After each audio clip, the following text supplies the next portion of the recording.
Hey everybody, welcome to Slash Bash, where today I am bringing you another Choosing Beggar Reddit video. If you are new to the channel, then subscribe and click on notifications so you don't miss out on the fun. In our first story, a Choosing Beggar shopper thinks that if the price is not correct on a product, it must be free. Logical. Let's jump right in. A bit of background. In my very early 20s, I used to be a supervisor for a store with a dog with a mark on his eye as the mascot. It was back to school time, so there was a lot of sales on supplies.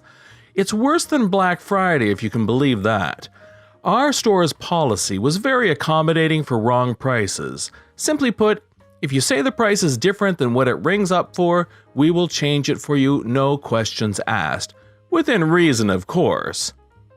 You said you saw a $60 backpack for $45? That makes sense. I'll change it for you.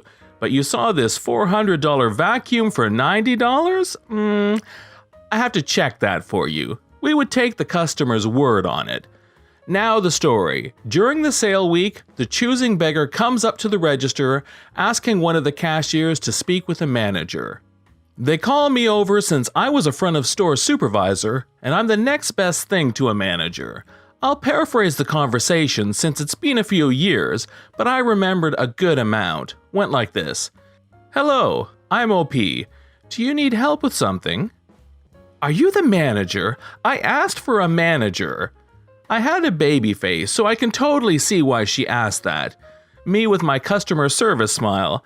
I'm a supervisor and I can help you with anything you need. Do you have a question? Choosing Beggar smiled back. Yes, I found this calculator that has the wrong price on it. It's cheaper on the tag than what it showed up on the price checker. This calculator was a graphing calculator that cost somewhere around the $100 to $120 area. We had different kinds of graphing calculators that were on sale, but not all of them were. I could see where this was going if I corrected her, but it was early in the day, so I didn't want to fuss over it. So I decided to appease her because either way, it's a sale for the company. Okay, that's no problem. What price did you see it for? It was $20 cheaper. The calculator she had was $100. Okay, we can fix that, so it will ring up $80. I thought that was the end of it, but she had a look on her face like she was confused or something. So, that's it? I was confused. What do you mean? It's not free? I totally missed something. Oh, did you see a promotion or something? This should be free because the price was wrong. We don't do things like that. We can change a price if you saw it for a different price than what is listed. No, it's your store's policy. At that time, I had been working at the retail store for over 2 years as a front-end store worker and knew the policies inside and out. I knew it was a lie. I'm sorry, but the company does not have a policy in place like that. Like I said, I can change the price of the calculator, but that's all I can do for you. Well, you had a policy like that before. I had been shopping at this store before working for them, and I knew they had no such policy. Whether or not they had that policy, we don't have it now, so we cannot give this for free. Both of us now silent for like a minute. So, what now? Well, did you still want the calculator? Only if it's free. I'm sorry, but no. The price will be for what you saw it for. She throws the calculator on one of the registers and storms off. One of the cashiers watching the whole thing goes, "Was she serious?" I shrugged and said I guess so, and just smiled, going about my business. Story number 2 shows us that when you are generous to a choosing beggar, they return that generosity with an equal amount of kindness. Just kidding. I run an e-commerce shop. I hate, and I mean hate, having disappointed customers. We pride ourselves on customer service and do our best to keep customers happy. Now, stock mistakes are rare, but on occasion we might have replaced a damaged order and forgot to update the system, or find damaged items in the warehouse when we go to ship. On this occasion, it was the former. We sold a 4-liter container of a car shampoo that we didn't have in stock. The customer also ordered another small item so he'd get the free shipping. The other item was £4. So in hopes of keeping our customer happy, we sent the £4 item on its own, which cost us £5 in courier costs, mind, and emailed the customer explaining the situation and that we canceled and refunded the full order and gave him the other item free. He replies asking when the product he wanted would be back in stock. I told him at least 3 weeks, but with the current virus, we can't be certain. If he needs it earlier, he can purchase from one of our resellers, or we can offer a 20% discount on a 1-liter bottle of the same item, which would last him for months, making it £15.99 instead of £19.99. He then replies, "Can I get free shipping on that as well?" So this guy got £4 item free, shipping free on that item, and 20% off. Now he wants another £5 off in shipping fees on top. When I returned his email politely saying, "I'm sorry, but we can't offer free shipping since we already sent out the extra item and we would be losing even more money on his order than we already have," he replied, "Go flip yourself, blank, hope you get the virus and die." Some people. In story 3, we have a choosing beggar who is trying to get a major deal on a fish tank.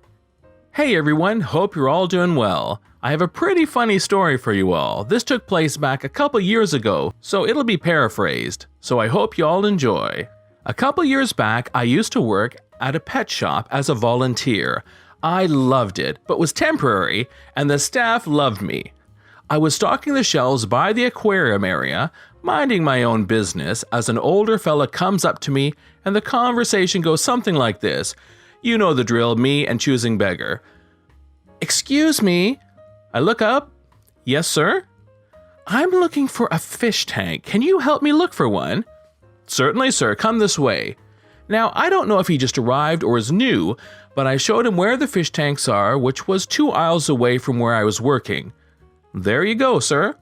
Choosing Beggar seems to be examining the prices. Is there something wrong, sir? Is there a cheaper price? Well, how about right here? I pointed to one a bit far away. It was probably around $30. No, I'd like one cheaper. I'm sorry, sir, but this is it. Can you get me a discount? No, I can't. Sorry, sir. Come on, can you please get me a discount? I try to consider my words carefully and look around a bit to see if there was any staff around to take him. Sorry, sir. I turn back to him, but I don't work with the cashier area. You're gonna have to ask someone else for that. The choosing beggar lets out a little chuckle as he smirks. What are you, 14? I have to let you all know, I look way younger than my age is. I get this a lot and still do. It's always funny to see people's reaction to it. Actually, sir, I'm going to be 18 soon. Choosing beggar's eyes widen, and without a word, he turns around and walks away. I don't know what happened to this person. I don't know if he got someone else to try to bargain the price for a discount off of a good fish tank, or just left. But when I told one of the staff, they burst out laughing. I used to hate looking so young back then. My friends would call me a child even though I was older than them. But now, I love it. In our final story, an obnoxious choosing beggar gets some free art and in the process manages to convince an artist to completely stop selling art. So I was just talking to my wife about this story that happened a few months back and wanted to share with you. My wife has 2 nice hobbies. She likes to paint and make collages. A friend from her art group has invited her to a collective stand at the weekend flea market in our district for a long while now. We live in a big city, and these kind of stands at flea markets can get pretty crowded sometimes. She was thinking about exposing her art because she is incredibly shy and thinks only doing it as a hobby takes the credit from real artists, so she never sells anything. We usually give away the stuff to friends and family. Long story short, she got convinced by her friends because it was a charity event and she had been rejecting the invite for a while now, so she finally joined the art group on a Sunday morning with all her art. After a few hours, she had sold 3 digital copies of some nice collages she has. Then this lady comes saying that she had asked her friend where she had got the collage poster because, in her own words, it was beautiful. My wife showed her a few prints and the lady was super enthusiastic. "We thought she was going to buy a few posters," my wife keeps saying as she laughs a bit. Then the lady drops the bomb. "Okay, so I will take a picture of these so I can print them later." My wife says no, but the lady starts getting more and more pushy.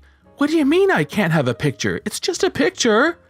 My wife explained patiently that she cannot just take a picture and make a copy of it, because then she wouldn't get any money out of it.